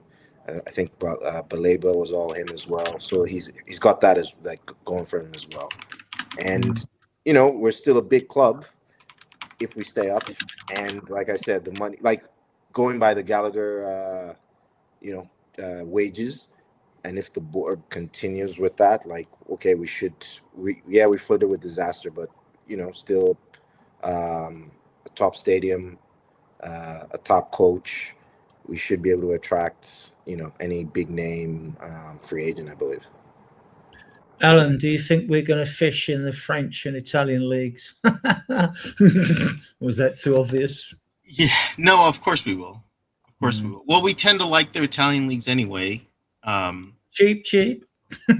Well, but there's a lot of talent there that we and I guess because they're not getting paid what they could get paid in the Premier League. So I think realistically it's easier to poach from those leagues because they're not getting what they'll get at the Premier League. Harder, I guess, to poach from another Premier League club. So those are the other clubs, and maybe even in from Spain. But I'm guessing, he'll probably draw on his list from Marseille, probably draw his list from old Brighton. I could see someone like maybe like a Matoma type player coming. I saw he likes, because his style of play, I think, is very structured. So he's going to want people that can fit that mold. He's not going to look for players that just run all over the place just to run all over the place. He's a very structured, organized kind of manager, his style of play. So I got to imagine it's going to have to draw from previous experience, if he wants to see more immediate impacts in this summer window. But again, that assumes that he keeps us up. I hope he does. I think it'll if he does, it'll show a level of resilience because he didn't pick this squad. This squad was picked by 4 other managers for him. So, but I do think he'll pick. Brighton and Marseille will be. I wouldn't be surprised if he poaches some people from both of those teams. Callum, I don't know what the situation is now. Is it Shakhtar Donetsk? He won the cup there. He was top of the league before war broke out and then left, but he wouldn't leave until like everyone's contracts and that was sorted and all that. Any players there that we might try and get, or do you think they've all moved on? I mean, I don't know. I believe Solomon was at Shakhtar, wasn't he, previously? Yeah, he was. That's where he picked him up from, yeah. Let's put it this way, the club relations aren't great there after that debacle. Because obviously we got him on a free transfer, didn't we? And there was like some unwritten clause where we did a friendly and hopefully that would give him enough money from it. Well, it was only like £1 million. they got in match day tickets from that. So I think that bridge is burned, to be honest. But it's always difficult buying from the Ukrainian league. You don't know what background is in place there and what's not. So I think that any sort of stuff out there is going to be very limited, to be honest. But going on what Alan said about the Italian league, Spurs have an actual dedicated scout who operates in the Italian league, and the same in the French league as well. And then we've got some over here, and then I think there's about 5 or 6 scouts, and then we use intermediaries. Yeah, we've got Max Legger in the German league and the Bundesliga. There's Pereira in the Portuguese league, I think, off Eden. Yeah, so and I think it's Giuseppe Di Lorenzo or something like that, who's in the Italian league as well. It all leads back to the Paratici Gabbianini days at the start when they sort of started implementing it. But I don't know. I do think there's going to be people being looked at all the time, constantly, and I think they will probably look at the South American league as well, because they've seen that Souza is a decent player. They think they did quite well out of him, so it'll be interesting to see where they do land on it. Well, staying with you, have you got any more news on? What are we showing? Is Sandro coming? That would please a lot of Spurs fans. Is he coming? There has been an approach. That's all I know at the moment. So there has been an approach for him. They did try for Nesta. No. He won't say no. He won't say no. He is over here at the moment, but he does spend a lot of time in the UK anyway. He comes to every home game. He is a Spurs fan now, so he does do a lot with the Spurs fans, which is great. One who did turn us down is Nesta.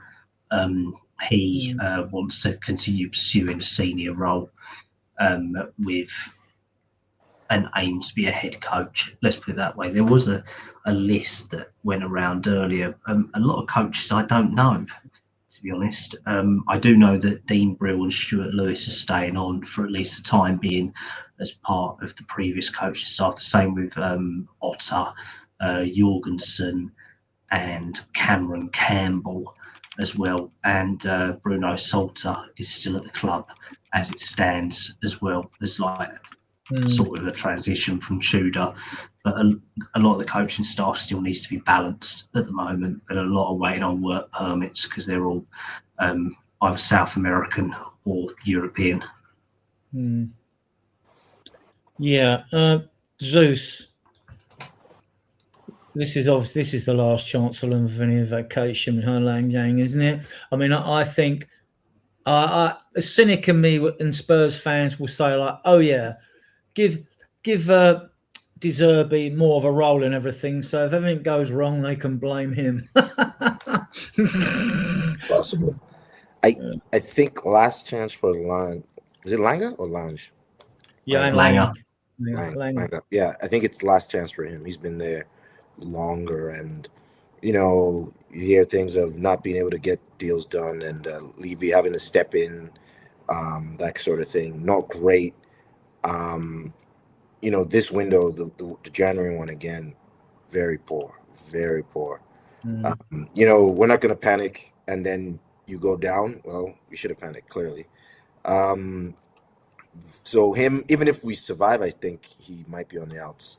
Vinay, it hasn't been great at all.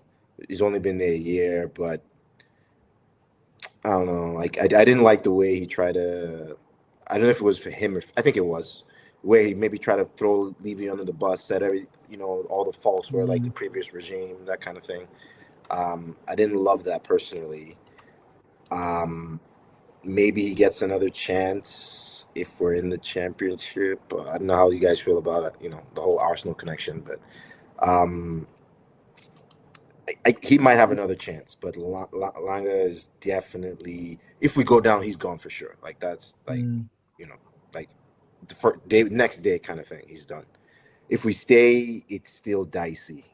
But then again, hopefully the Levy family, not Levy family, the Lewis family, give him more cash, and we need to start seeing the stuff they promised in January. We need to start seeing that happen. And if we stay up, we need like crazy Declan Rice, Van Dijk type of spendings. We need that level of spending for us to kind of back these people. And if anything less, then heads start to roll, and Langa will be the first. Alan, we're not quite sure what Vinay Venkatesham should. He's the CEO, so he might have a lot of involvement in commercial activities, which he would be anyway. That would be happen. Langer, to me, did all right. I posted a list of all the comings and goings, the loans and everything else, and a lot of players gone, and he survived the Levy cut. But nothing happened in January. I mean, I was backing him, really. I was backing him, but not to do anything in January was the biggest blunder. Now, it's peanuts. People moaning about paying Zerbi 12 million a year. Well, look, that's better than losing 150, 160 million if you get relegated, Alan. You know what I mean? So, yeah, I think these two are both on dodgy ground. I'll ask Callum because he knows more about inside the club after you finished. They made a mistake, and the only way that they know how to fix this mistake, I think the only thing they can do is throw money at it. You know, they pretty much, that's all you can do. Can't bring in players. You know, you could swap in the coach. That's really the only option they have, is to throw as much money as they're willing to spend on a coach. And I think this was the coach that most teams would have wanted. I think he's an in-demand coach, and I think that, you know, they threw the money necessary. I think not just the 12 million. I still feel like he's going to get a huge bonus for keeping them in the Premier League. You know, I'm talking mega bonus. But I also think he's got a lot of pull. My guess is Lange is done. You know, whether it's quietly or not, that would be my guess, because I think De Zerbi will probably have a lot of the say that Johan Lange had previously. You know, I think De Zerbi's going to take over, like, you know, like what's his name, Sir Alex Ferguson. You know, he's going to have a lot of say, and there's not going to. I mean, where does Johan Lange fit in? He doesn't need them. Vinay can go just delegate it to De Zerbi. You know, his name pulls in. I don't know who gets pulled in by Johan Lange as opposed to Roberto De Zerbi. So I think he's done. I'm not a fan of Vinay Venkatesham. I don't think he's done anything. He seems to be just a mouthpiece for Enoch. I'm not a fan of Enoch, so, you know, I'm okay with him going as well. All right, I'm going to finish with Callum and then ask all of you for your last comments after that, which sounds like a contradiction in terms. But yeah, I mean, what I found revealing, Callum, was the fact that had those two been undermined, it looked like Nick Belcher or Peter Charrington pressured them to get rid of Frank, didn't it? So what's anything said about the future of these guys around the club, or a feeling of like dissatisfaction or anything like that, or imminent threat of being goonered? We're not going to get inside job. We're not going to get gooners, let's put it that way. But there are questions over both their futures, and this isn't even by Enoch. This is by Tavistock. Yeah. Tavistock are obviously the ones who employ Peter Carrington, who employed Nick Bolcher. Vinay. Yeah. Well, Nick's actually the one who runs what's it called? Tavistock Group, as chairman of that. And even Levy's son works for them. It's him and Bucher who run it. They're the two chairmen of, like, they're co-chairs of it. It's obviously Vinay and Langer's job that are being questioned. There's a good chance that Vinay will go in the summer. From what I've heard, they are asking lots of questions over his tenureship, whether it's mutual or whether he's sacked. There's obviously a lot of pressure from Levy as well, actually, in regards to this, because he is looking to do some acrimonious dealings in the background where he's trying to struggle that Harry was dismissed, and then probably over the value of his shares as well. Yeah, and that's where it's a little bit of a dirty area at the moment. He's not too pleased, let's put it that way. But there's a good chance that I'd say Vinay and Langer could at least have been reviewed by the summer. Their positions. Peter Carrington ain't worth fuck all. He's a silent chairman and all that. He's like a non-exec directive chairman in that response. Nick Collicott is obviously finance director as well, and he's got some questions. He's asking questions over it as well, because obviously he's the money man for it. So yeah, I do think it's last chance saloon for them at the moment, and obviously the Lewis family are questioning the positions of many ENIC employees as part of this. Well, there has to be some sort of severance. Go on, Alan, I'll let you carry on. There has to be some sort of severance with Levy and a deal done, because you're not going to get a future investor or buy this club if this isn't sorted out. Well, my question also kind of goes along with that line, because I've heard there are rumors that Daniel Levy is preparing to sue ENIC. So I don't know if that how real that is or not real. I know I listened to Simon Jordan talk about it, and it's been, the news has been kind of going around that he may take legal action against them. I don't know what for though, because he's all they did was fire him, which I get.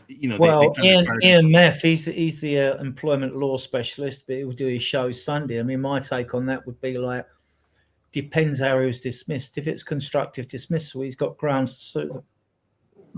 But I mean, there could be other. I mean, obviously, it's share issue and stuff like that. There's lots of that as well. Maybe they're trying to force him to sell his shares and stuff like that at a lower value or whatever. I mean, how do you value this football club, especially when we don't know if we're going to get relegated or not? Right.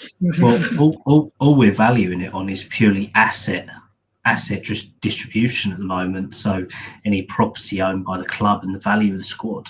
That's all you can value it on at the moment, because share prices. For those of you interested, what you can say, like Man City have got a squad worth $1 billion or $1.5 billion, but they don't. It's worth nothing. The squad's actually worth nothing, because on balance sheets, right, players are only tangible assets on a balance sheet, and so a player is only worth the value you actually sell him for. So once you've got that player in, right, he doesn't actually hold any value. The only value he's got is if you sell him. And so if anything, I get when we say like, oh, Man City squad or Barcelona squad or Real Madrid squad worth $1.5–2 billion or whatever it is. I get it. We know why we get it, because the money they bought them in and the wages they pay and blah blah blah. But they're not. The only time they become is when they're sold. If anything, most of these players for Spurs are negative assets at the moment, because we have one of the biggest We've got one of the biggest transfer deficits in the reported top six at the moment. We owe a hell of a lot of money. 31 million. Yeah, on transfer fees. On our latest financial report, we Ian should try and get Kieran Maguire back on the show. We can get Connor on as well. Connor's one of the best ones from Levy Monix and all that. Him and Billy T. Sean Butler knows a fair bit about finance, but obviously it's a broad church, the financial field out there. So yeah, guys, it's been a great show. I mean, like, we've got 200 of you viewing us on various platforms. Thank you all for your support. We would like you, obviously, to hit that red subscribe button in the bottom right corner where we can't see. Subscribe to the channel and give the video a thumbs up. It helps us bring you this content. I'm going to bring the guys' banners up now on what they've got. Get over to Team Tottenham, go with Alan here, right? Subscribe to his channel, give his videos the thumbs up. Get over to Project Spurs as well. They're good friends of the channel as well. Get over to there with Gary and Callum and Si and Phil and Joseph. Get over there, regulars over there. Yeah. Get over there and give them a listen to it. There's excellent content over there as well. Yeah. Big up, big thank you to everyone in the chat on this Good Friday. I hope you have a fantastic Easter. And big up to everyone who watches on play. But thanks to Zeus. I mean, Zeus and Callum can be regular guests on a Friday. If Steve couldn't make it today, you're welcome to come on as regular guests on a Friday, because it helps me out, because I have to, when we get busy with games, when games are back, we're doing a midweek show usually mostly on a Tuesday and occasionally Wednesday. So that just helps me out with the guests. So they are welcome when they're available. You're welcome when you're available, you three, as well as Steve, and Eugene as well when he's available, because he coaches as well, like Zeus does, I think. So, like, yeah. Any last comments, guys? I do. I have to say, after the Forest game, my fandom took like a huge hit. Got all G'd up out here in Canada.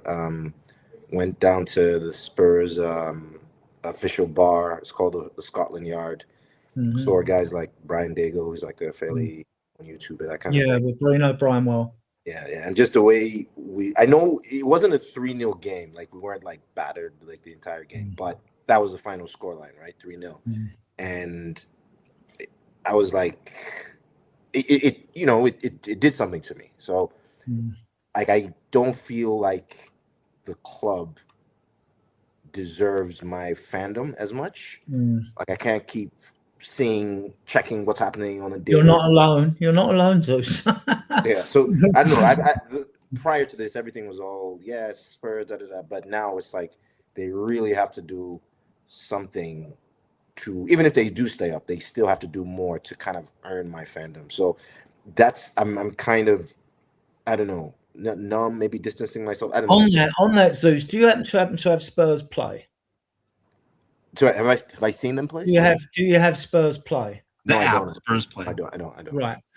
Just for we got 210 of you viewing on various platforms. If you haven't got Spurs play, I'm not here to promote this club. They've pissed me off me enough, and Callum as well. But we're big fans of the academy and the teams that play. Now, on Spurs play, for your £50 a year, whatever that is in Canadian, I don't know. Probably about $70. I don't know what it is. 1,000. £50, right? It's not. It can't be more than $2 to the pound or whatever, Canadian, whatever. I don't know. So that is one thing. It's more worthwhile than me than getting a shirt, which you'll pay like £80 for or something like that. You get to watch any academy game. You get to watch all the first team games on playback, usually a few hours after they've finished playing, right? You get all the interviews.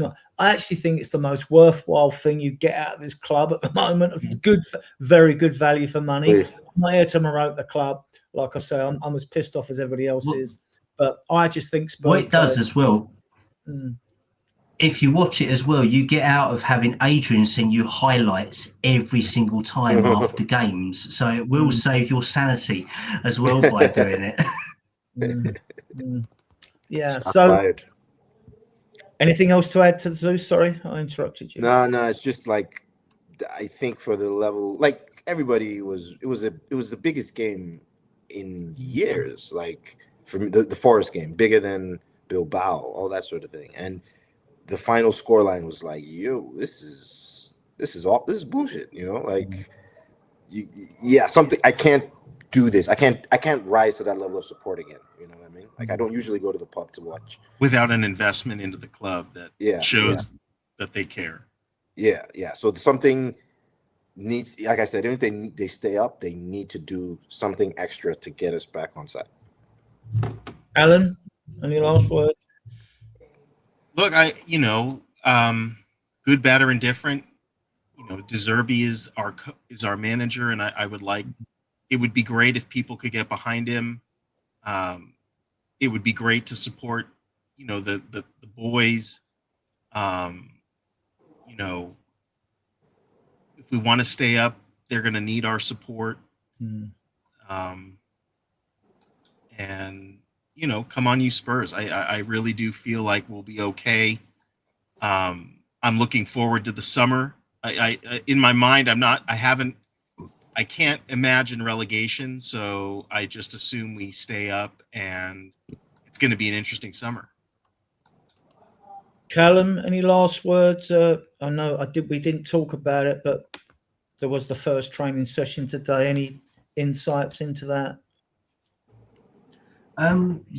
Just a couple of players who obviously did come up from like the 21s as part of it. Williams Barnett, Luca Gunter, Roswell, Olasesi, Reece Russell Denny as well. So we had 5 sort of under 21s players as part of it, which was great. Quite a few of them should play. And actually, if you do have Spurs play, you can watch it tomorrow when Wayne Burnett's team are back in training or back in action actually tomorrow. Their first game for about 3 or 4 weeks, I think it is, since the last one that I went to.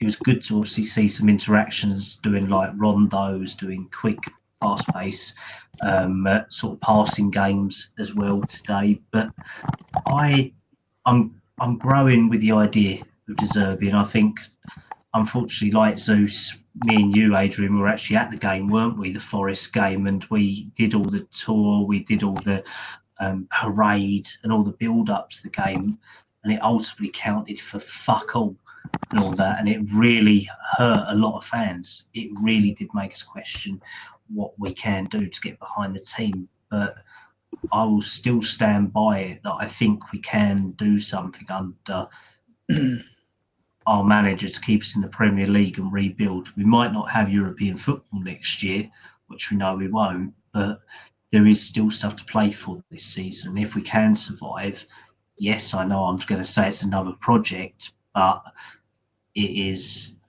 the biggest contract we've handed out to a manager since Pochettino. From this now, it's a 5-year contract we've handed to Zerbi. The last contract was when Pochettino signed his extension in 2018, I think it was, taking him up to 2021 or 2022 for it. Everyone else has had 2-3-year contracts, so there's a show of faith. Whether that faith is unfounded or whether it's not, we don't know yet. If we are going to do it, then let's. So, a question to you all then before we go: Zeus, to dare is to De Zerbi? Facts. Yeah, I mean, well, I also said to dare is to do. So, but yeah, I'm fully behind him. I don't have issues with any of the other stuff. I just care about the management stuff, and I think he's gonna have to keep us up. Plus, Kudus is back. Alan, to dare is to De Zerbi? Yep, I think so. Zerbi is to do. Callum, to dare is to De Zerbi? Roger, go to bed. Go to bed. But I should say the same to Adrian when he starts texting at 1 o'clock in the bloody morning in the UK. But yeah, back to Zerbi, back the team now, and let's survive. And then we'll have hopefully a big summer ahead, and hopefully we'll get back in love with our football club, because like Zeus said, we are all jaded by this. We've all been knocked aside this season, so we need to have something to get behind, because if not, then where do we stand realistically? Right, it's been a good show as usual. My guests have been fantastic. I love their insightful knowledge. Want to thank the 210 of you watching us on various platforms. Big up to everyone in the chat for your comments and your questions. I don't know if Ian's doing a show on Sunday, and I don't know if I'm doing one Tuesday next week. But as you know, with this club, the next PR blunder is only around the corner. So there'll probably be exciting news. What we need is Ali Gold to go on holiday, because something always breaks when he goes on holiday. So right. Ali, go to the coast for a day or something, and we'll get enough juicy news to keep us going. With that, I want to thank you all. It's been fantastic. I hope you all have a fantastic Easter. Yes. Don't get toothache eating too many chocolate eggs. And I'm going to end the stream. And once again, thanks to all of you. Have a great Christmas. Take it easy, guys. We are top until we die. We are top until we die. Spurs die hard, heart and soul. We are top until we die. We are top until we die. Spurs die heart and soul. We are top until we die. We are top until we die. Spurs die heart and soul. Lily white and navy blue.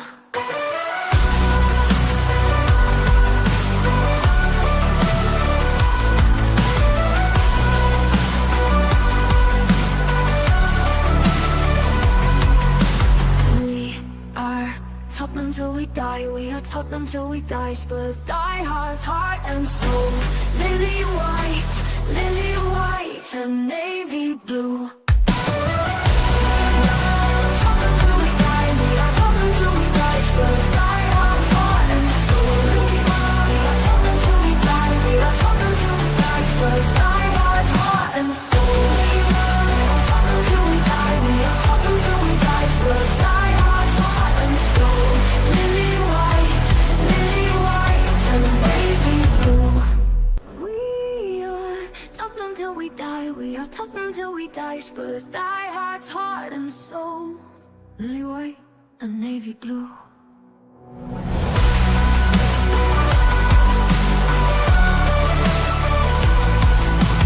We are Tottenham till we die. We are Tottenham till we die. Spurs die hard, heart and soul.